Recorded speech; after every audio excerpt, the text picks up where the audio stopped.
Hey everyone, welcome to The Explainer. Today, we're taking a really empowering chronological journey through the facts, the science, and the everyday realities of breast cancer. Whether you're trying to understand your own health risks, or maybe you just want to better support a loved one who's recently been diagnosed, we're going to break it all down, step by step, using the most up-to-date clinical guidelines. Let's get right into it. To really understand why we're talking about this today, we have to look at the sheer scale of the disease. In the year 2020 alone, breast cancer affected 2.2 million people globally. 2.2 million. I mean, that is just a staggering number, right? It establishes exactly how massive this condition is, and it's a huge reminder of why understanding it is absolutely crucial for all of us. But what exactly is it? Well, at its core, breast cancer is a disease that starts in the cells of the breast. And actually, I want to explicitly debunk a major myth right out of the gate here. It might surprise you to know that anyone can develop breast cancer. Yes, even those assigned male at birth. While there are some minor differences in the cancers themselves, the treatments are actually very similar for all genders. Section 1. What is breast cancer? Let's take a quick look at the clinical biology. And this brilliantly illustrates the inner workings of the breast. It's basically a glandular organ made up of fat, connective tissue, and lymph nodes. But I really want you to focus your attention specifically on two parts: the lobules, which are the glands that actually produce milk, and the ducts, which are the tiny little tubes that carry that milk straight to the nipple. So why do those specific microscopic parts even matter? Well, it's because breast cancer most commonly develops right there in those very cells. We generally categorize the two main types based on where they originate. Ductal carcinomas start in the milk ducts, while lobular carcinomas begin in the milk-producing glands. Just to put that into perspective, invasive lobular carcinoma accounts for about 1 in 10 of all breast cancers. Section 2. Know your risk factors. Let's shift gears and understand the risks. Cancer is an incredibly complex disease. It's like a giant puzzle, usually caused by a whole combination of factors working together over time. Now, everyone has some baseline risk, but certain elements can significantly increase a person's chances of developing it. It really helps to break these down clearly. First, there's the stuff you literally cannot control. Things like getting older, having a family history of the disease, early age at first menstruation, or specific inherited genetic mutations, like the BRCA gene. But importantly, there are lifestyle elements you absolutely can control, such as obesity, alcohol consumption, and physical inactivity. To kind of humanize that genetic data for a second, look at this powerful quote from the NCCN guidelines. As a 4-time breast cancer survivor and BRCA2 genetic mutation carrier, it is important to me to help educate and support my family. Wow. It really emphasizes how vital it is to know your family history. An inherited genetic mutation accounts for about 5 to 10% of all cases. So having those open conversations with your relatives and your doctor, that is absolutely essential. Section 3. Signs, symptoms, and screening. Let's talk about proactive awareness. But before we can even look for abnormal signs, we have to ask a really foundational question. What is a normal breast?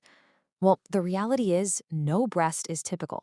Most people naturally say their breasts feel lumpy or uneven, and they change constantly with age, weight fluctuations, and even certain medications. Establishing what's normal for you sets your personal baseline. That way, you're going to know instantly if something changes. Okay, let's dive into this list of specific warning signs.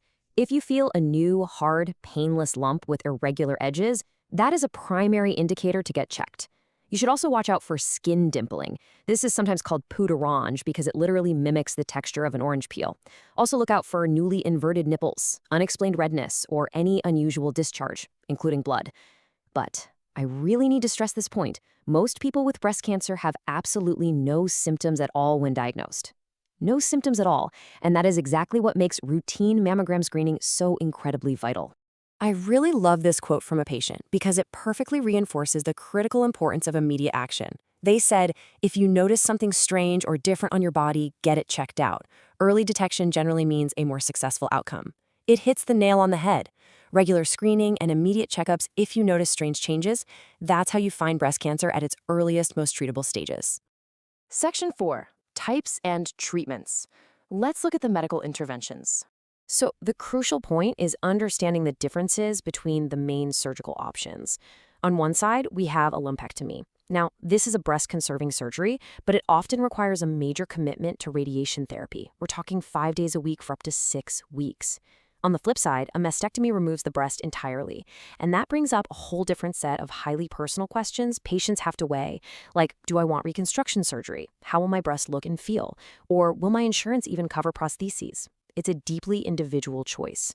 Beyond surgery, systemic treatment is incredibly customized. Therapies like chemotherapy, radiation, and specialized targeted treatments are often mapped out based on the tumor's specific estrogen, progesterone, and HER2 receptor status.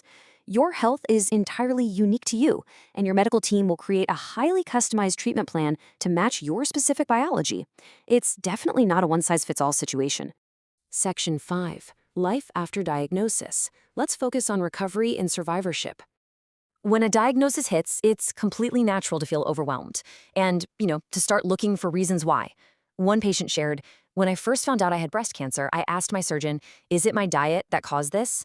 This perfectly validates the natural confusion people feel about lifestyle causes. While a high-fat diet alone doesn't cause breast cancer, people with incredibly healthy diets develop it all the time.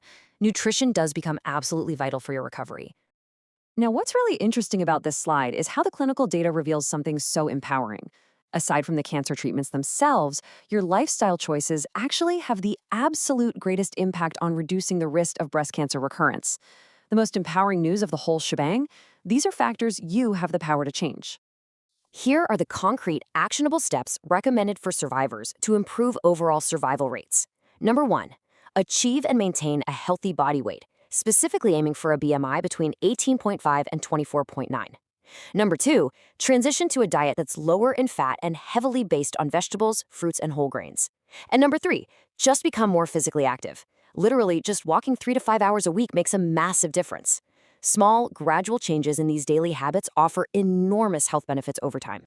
Which brings us to the end of our explainer, and to the most important question of all. You now have the facts, you understand the anatomy, the early warning signs, the treatments, and the incredible power of your own lifestyle choices. So I leave you with a challenge. Are you ready to take charge of your screening schedule and daily health habits today? It's time to move from passive learning to active participation. Get to know your own normal, schedule those checkups, and empower yourself. Because when it comes to breast cancer, your absolute greatest weapon is your own awareness. Thanks so much for joining me on The Explainer.